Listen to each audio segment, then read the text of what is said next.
E a história, como disse o Galeano, é uma senhora muito intrigante que nos surpreende, sempre nos surpreende, né? As novas gerações foram formadas por professores, quer dizer, a juventude de hoje foi formada por professores que foram formados durante a ditadura, né? Eu sou professor, pesquisador e fui formado durante a ditadura. E a maioria dos textos e notícias e livros que nós queríamos não tínhamos liberados, era tudo censurado. Então a geração que viveu os atos institucionais dos governos ditatoriais, militares, né, foi o que a gente chama de geração AI-5, que foi o ato institucional mais ditatorial, mais forte, que fechou o Congresso, partidos, sindicatos, instituiu a censura, etc., né? Essa geração AI-5, que somos nós, nos surpreendemos porque, apesar de todos esses esforços da ditadura, o desenvolvimento de uma consciência crítica com a iniciativa de nos organizarmos, de discutirmos os nossos direitos, os nossos problemas, fez com que pelo menos uma parte da juventude esteja ligada nesse quesito de, como diz uma escritora aí conhecida, de ter direito a ter direitos, né? Que é isso que é essa juventude. E aí, o mais interessante é a história, pessoal. A história é um direito, assim como o meio ambiente é um direito nosso, assim como a infância, a juventude, a diferença de gênero, os contratos homoafetivos, né, são direitos que nós estamos conquistando com as lutas sociais, né? A história também é um direito que nós devemos lutar. E nessa história nós temos algumas pendências muito importantes que o governo brasileiro, tanto o anterior como o atual, ainda estão pendentes com a sociedade brasileira. Então, para encurtar a história, primeiro, né, nós temos uma anistia política que foi decretada pelo governo militar em 1979, ainda pelo João Figueiredo, aquele que veio aqui na Novembrada, né? E essa anistia não corresponde à anistia que os movimentos sociais da época reivindicavam. A Igreja, a Ordem dos Advogados do Brasil, a Associação Brasileira de Imprensa, os estudantes, trabalhadores, né, reivindicavam uma anistia que fosse ampla e restrita aos combatentes contra a ditadura, mas que não anistiasse os agentes públicos que foram acusados de sequestro, tortura e assassinatos de jovens, homens, mulheres que lutaram contra a ditadura. Então a anistia vigente hoje não é a anistia que a sociedade reivindicava na época, foi uma anistia definida de alto para baixo pelo governo federal e que mesmo com a Constituição atual de 88 não houve uma revisão dessa anistia.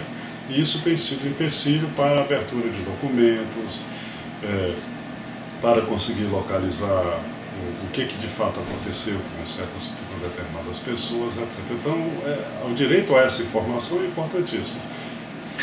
Por último, a segunda pendência, que é histórica, mas é de cunho mais pessoal também, imagina você o seu irmão foi sequestrado, preso, você não sabe hoje o que aconteceu com ele. Imagina isso ter ocorrido com teu pai, com tua mãe, com um filho seu, né, ou com um vizinho seu aí, você que está ouvindo, olha, sequestraram a tua vizinha, não se deu notícia, não sabe porquê, não teve direito a um julgamento, provavelmente foi torturada, provavelmente assassinada, e hoje você não teve direito a encontrar nem o corpo dessa pessoa.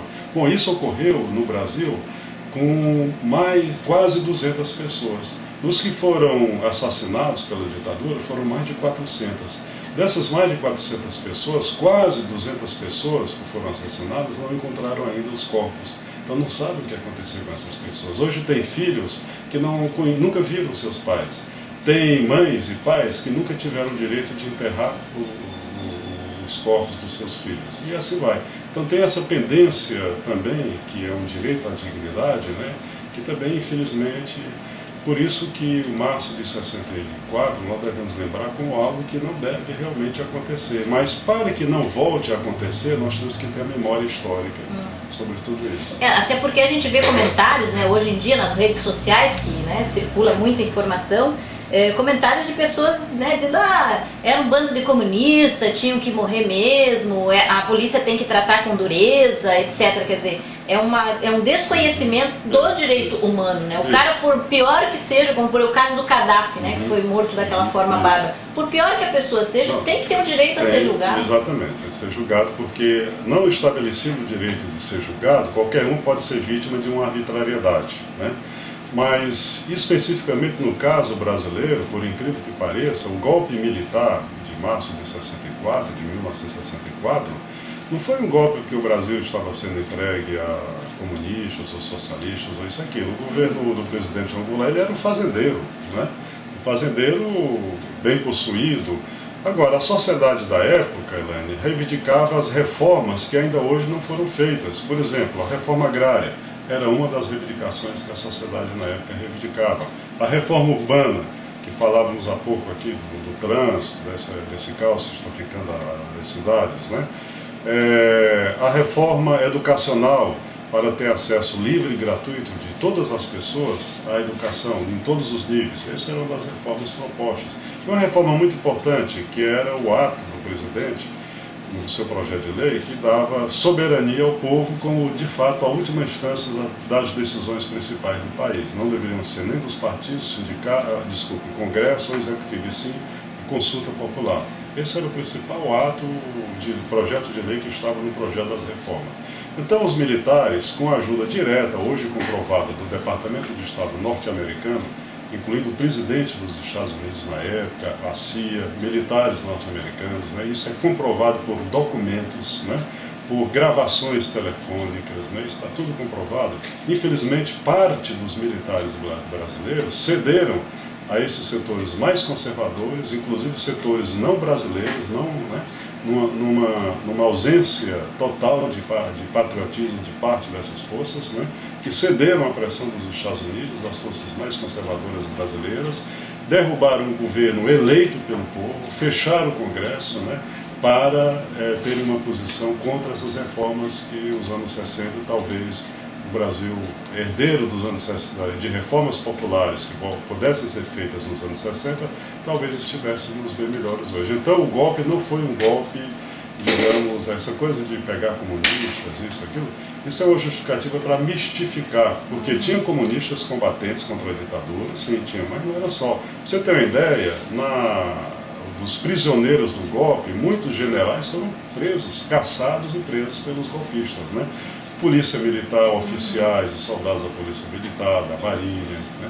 Então, parte das Forças Armadas, aquela que reagiu contra o golpe, também pagou pela sua fidelidade à Constituição brasileira, à República e ao próprio presidente eleito. Então, é preciso desmistificar isso, ou seja, que o golpe foi dado por uma minoria, manipulando a grande imprensa, que parte dela cresceu e ainda existe hoje por conta disso, com apoio de empresas multinacionais, né, empresas imperialistas interessadas nas nossas riquezas, e com apoio direto do governo norte-americano. Foi uma intervenção direta do governo norte-americano. Por isso que nós temos que ser muito claros nisso e nos posicionarmos contra isso, para que não se repita mais. Então, Santa Catarina é um estado belo, de uma gente maravilhosa, né? É uma cidade tão gostosa e tão prazerosa como essa, mas infelizmente, imagine isso, também no período da ditadura, um ambiente tão saudável, tão gostoso, tão natural como esse, foi invadido também pela ditadura, pelas maldades de prender pessoas, torturar pessoas, sequestrar pessoas, assassinar pessoas. Então, infelizmente, nós ainda temos, no caso de Santa Catarina, 11 pessoas, 11 catarinenses que foram assassinados, e dessas 11 pessoas, alguns dos corpos foram encontrados muito tempo depois de muita investigação por parte da família, né?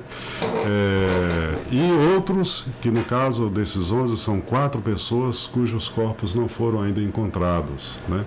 E que têm filhos, netos que não conheceram seus avós, filhos que eram crianças moços na época não têm apenas uma vaga lembrança do que foi esse pai, e não foi possível localizar o seu corpo e receber a dignidade merecida, né? O caso mais conhecido é um rapaz que ajudou muito na criação dos sindicatos de pescadores e associações de pescadores de Santa Catarina. Notabilizou-se por isso, em ajudar os pescadores artesanais do estado de Santa Catarina. Ele se chama Paulo, né? Na tradução do brasileiro, Paulo Stuart Wright. Ele foi, por conta desse trabalho com os pescadores, dos movimentos sociais, ele foi eleito deputado estadual. Era sociólogo, né? E como deputado estadual, ele era um cidadão combativo, crítico pelos interesses, né? Lutando pelos interesses da população de Santa Catarina.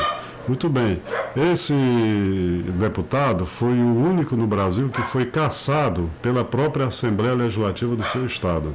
Olha. Não houve isso em nenhum outro estado brasileiro. A Assembleia Legislativa de Santa Catarina, na primeira sessão, recusou-se, não deu maioria. Na segunda sessão, recebeu ordem direta de Brasília, né, que tinha que cassar o deputado, e foi assim na segunda sessão. Depois ele foi cassado. Alguns dos políticos que ainda estão vivos sabem disso e deveriam vir à luz do dia para dizer por que fizeram isso. Então, esse ex-deputado, depois que o seu mandato foi cassado pela Assembleia Legislativa de Santa Catarina, por ordens diretas do governo militar, ele continuou na sua luta, na sua resistência, né? A partir daí passou a ser muito ameaçado, né? Ameaçado de ser sequestrado e de acabarem com a vida dele. Por isso que a sua luta continuou na clandestinidade, ou seja, com outro nome, com outro documento, lutando junto às populações aí mais necessitadas para isso. E até que numa das viagens dele a São Paulo, exatamente no contato dele com o pessoal, os seus companheiros da AP, que era a organização que ele começou a participar a partir daí, dessa situação, que se chamava Ação Popular.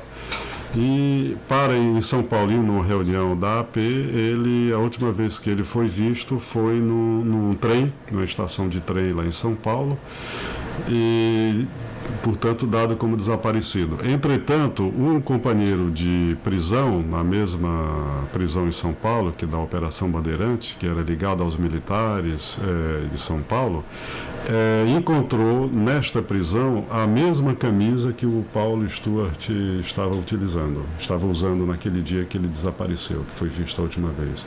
Portanto, todas as evidências é que ele foi sequestrado pelos militares, foi torturado pelos militares, e quando assassinado pelos militares em dependências do Estado, eles faziam o corpo desaparecer exatamente para que o Estado não fosse responsabilizado pelo que aconteceu. É o caso do Paul Stuart Wright.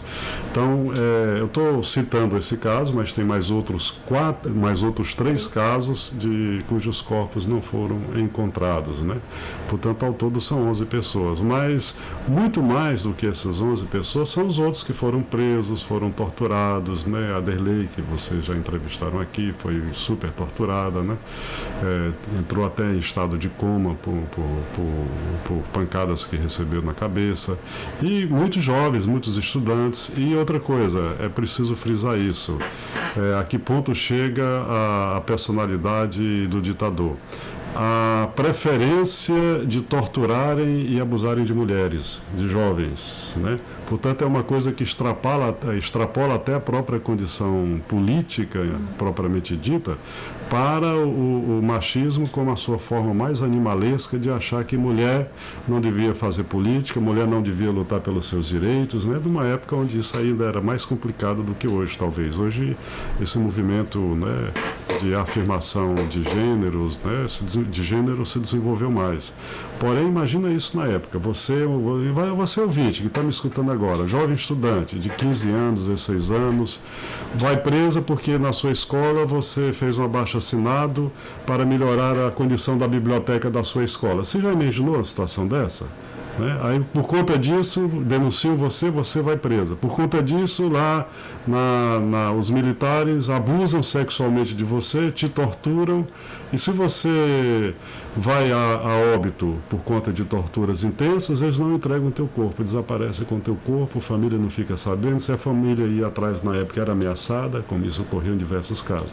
Então nós temos que lutar para que a memória sobre isso seja reconstituída. O que aconteceu com essas pessoas? Onde estão essas pessoas, né? Agora, nós só vamos saber onde está o corpo dessas pessoas, por exemplo, Paul Stuart Wright, né? Se as pessoas que participaram do seu interrogatório, que prenderam esse deputado, aparecerem e disserem, olha, a última vez que eu vi foi no interrogatório tal. Por isso que precisa forçar que a Comissão da Verdade, que é uma lei federal, aprovada pelo Congresso, de fato tem um poder de convocação de chamar esses torturadores, alguns são muito conhecidos, né, para que eles possam ajudar na identificação dessas pessoas. Por último, queria dizer, não se trata de reivindicar vingança, porque se nós formos reivindicar vingança, nós estaríamos baixando no mesmo nível desses carcereiros. Se trata de reivindicar justiça, para superar esse estado de dupla condenação. O que é dupla condenação?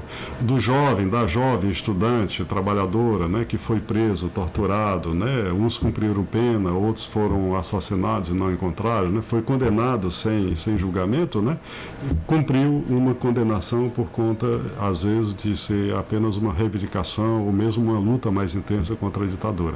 Qual é a segunda condenação? Não ter direito de ser enterrado do seu pai, da sua mãe ou dos seus filhos, né, terem o corpo do seu parente, enterrarem dignamente. Portanto, isso está afrontando diretamente a dignidade das pessoas. É isso que eu falo de uma dupla condenação. Quem é que merece isso? Quem merece esse tipo de tratamento? Ninguém. Então, se não aprendermos sobre isso, né, a história, ela e os seus institutos democráticos e mesmo revolucionários, né, podem ser objeto de aprendizado, mas o aprendizado só ocorre se nós temos a memória sobre isso. Se não tivermos a memória, o aprendizado sobre os nossos direitos não será feito. E por isso que às vezes a gente encontra pessoas que não sabem do que estão falando quando se remetem a isso, achando, só 11 em Santa Catarina é pouco, devia ter matado mais, ou alguma coisa desse tipo, que são, ou seja, as personalidades autoritárias, elas são formadas no ambiente de ditadura. E nós ainda não superamos esse ciclo no Brasil.